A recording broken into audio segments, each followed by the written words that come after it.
उसकी कांपती उंगलियां जब शालिनी की पीठ से नीचे फिसली तो एक सिहरन दोनों के रगों में दौड़ गई। शालिनी ने खुद को उसकी बाहों में समेट लिया, जैसे उम्र भर की सारी थकान, सारी भूख अर्जुन की छाती पर ही सुला देना चाहती हो। कंबल खिसक चुका था, दरवाजा बंद था और अब न कोई रिश्ता बाकी था, न कोई गुनाह। शालिनी की साड़ी अब फर्श पर गिर चुकी थी। नमस्कार दोस्तों, मैं आपकी गुल्लू भाभी कहानी शुरू करने से पहले, अगर आपने अभी तक सब्सक्राइब नहीं किया तो जरूर कर लीजिए और वीडियो पसंद आए तो लाइक और शेयर करना ना भूले। आप ये वीडियो कहाँ से देख रहे हैं, ये भी कमेंट में जरूर बताना। चलिए अब शुरू करते हैं आज की जबरदस्त कहानी। शालिनी एक सीधी सादी गृहिणी थी। उसका घर गांव के मुख्य रास्ते से थोड़ा दूर सरसों के खेतों के बीच बसा था। उसकी शादी विक्रम से हुई थी, एक मेहनती किसान जो दिन रात खेतों में पसीना बहाता। शुरू में उनकी जिंदगी खुशहाल थी। सुबह गाय का दूध, दोपहर में पेड़ की छांव में दो रोटियां और शाम को गांव के मंदिर की घंटियों के बीच चैन की नींद। पर वक्त के साथ शालिनी के भीतर एक बेचैनी पनपने लगी। विक्रम अपनी जिम्मेदारियों में इतना डूब गया था कि वह शालिनी की तरफ ध्यान ही नहीं देता था। वहीं शालिनी अकेलेपन में घुलती जा रही थी।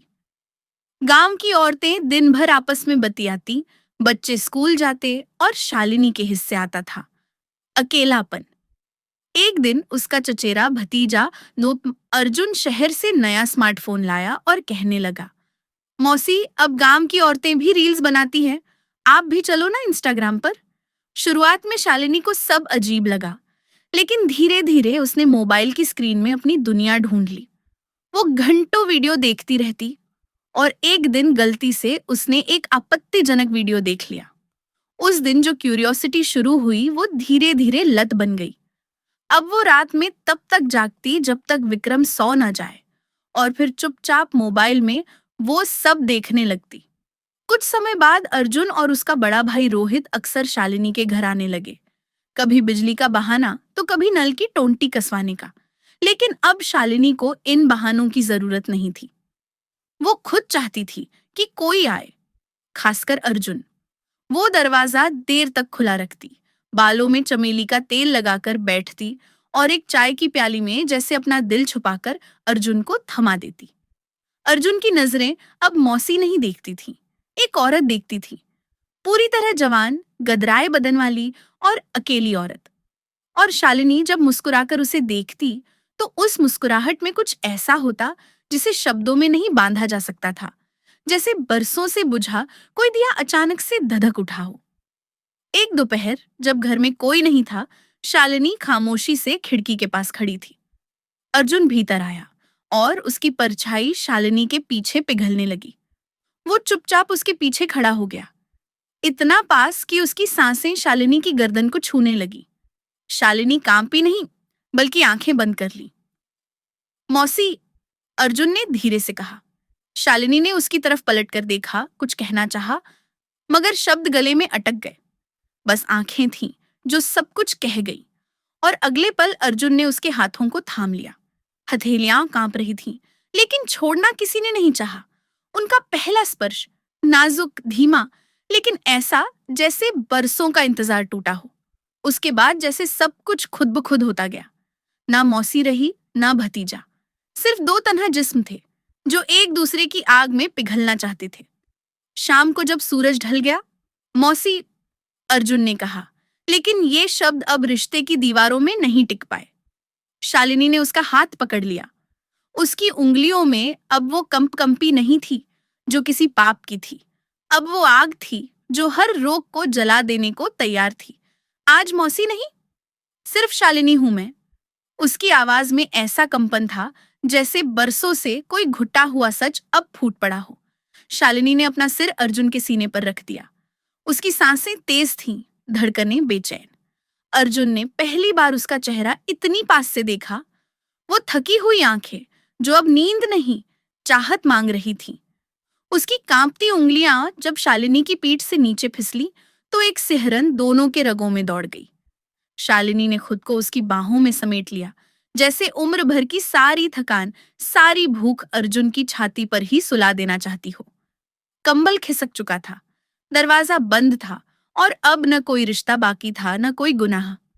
शालिनी की साड़ी अब फर्श पर गिर चुकी थी। अर्जुन के हाथों ने पहली बार स्त्री की देह को वैसे महसूस किया जैसे कोई पहली बार कविता पढ़ता है, डरते हुए, कांपते हुए, लेकिन हर लफ्ज को छूकर। और शालिनी, उसने खुद को पूरी तरह खोल दिया, जैसे वो देह नहीं, इबादत हो रात अब जमीन से उठकर बदन पर चढ़ चुकी थी। करवटों में, चुंबनों में, थामे हुए आहों में दो जिस्म अब अलग नहीं रहे। वो एक हो चुके थे, लरजते हुए, कांपते हुए, लेकिन रुकते नहीं। और जब सवेरा हुआ तो चादर पर धूप थी और उसमें दो जिस्मों की एक परछाई, उनके रिश्ते की सीमाएं भी ढल गईं। अब ये सिर्फ गुनाह नहीं था, ये एक नशा बन चुका था। विक्रम को शक हुआ। एक दिन उसने देखा कि शालिनी मोबाइल में कुछ देख रही है और अर्जुन उसे छू रहा है। वो भड़क उठा। उसने सबके सामने चिल्लाकर कहा, अगर दोबारा ये सब हुआ तो पूरे गांव को बता दूंगा। उसी रात शालिनी ने फैसला कर लिया कि अब विक्रम को रास्ते से हटाना होगा। उसने अर्जुन और रोहित से कहा, अगर हमें साथ रहना है तो विक्रम को हटाना ही होगा, वरना वो हमें बर्बाद कर देगा। पहले तो दोनों घबरा गए, लेकिन फिर शालिनी ने उन्हें उलझा लिया। उसका मोह, उसका नियंत्रण, वो उन्हें पूरी तरह बांध चुकी थी। 2 रात बाद विक्रम खेत से देर रात लौट रहा था। रास्ता सुनसान था। दोनों भतीजे पहले से ही छुपे थे। शालिनी ने अपने हाथों से उन्हें बेल्ट पकड़ा। विक्रम को पीछे से रोहित ने पकड़ लिया और अर्जुन ने उसका गला दबाया। शालिनी वहीं खड़ी रही, बिना पलकें झपकाए। विक्रम की लाश खेत में फेंक दी गई। अगली सुबह खबर आई, विक्रम की मौत हार्ट अटैक से हुई है। शालिनी ने खूब रोने का नाटक किया। गांव की औरतें ढांढस बंधाती रहीं, लेकिन पुलिस को शक था। पोस्टमार्टम में गला दबाने के निशान आए। पुलिस ने मोबाइल रिकॉर्ड, कॉल डिटेल और गांव के कुछ लोगों के बयान जुटाए। पूछताछ में अर्जुन टूट गया। उसने कबूल किया, हमने मामा को मारा, मौसी के कहने पर। जब पुलिस ने शालिनी से पूछा, उसने एक पल भी इनकार नहीं किया। वो मुझे समझता नहीं था, मुझे कैद कर दिया था, मैं आजादी चाहती थी। पूरा गांव सन्न रह गया। एक औरत जिसने रिश्तों की सारी सीमाएं तोड़ी थी, जो कभी साड़ी के पल्लू में शर्माती थी, आज सलाखों के पीछे बैठी थी, अपराध बोध और तन्हाई में सड़ती हुई। वो भतीजे भी जेल की कोठरी में थे, जो कभी मौसी कहकर उसके पैर छूते थे, आज मुजरिम की तरह आंखें नीची किए बैठे थे।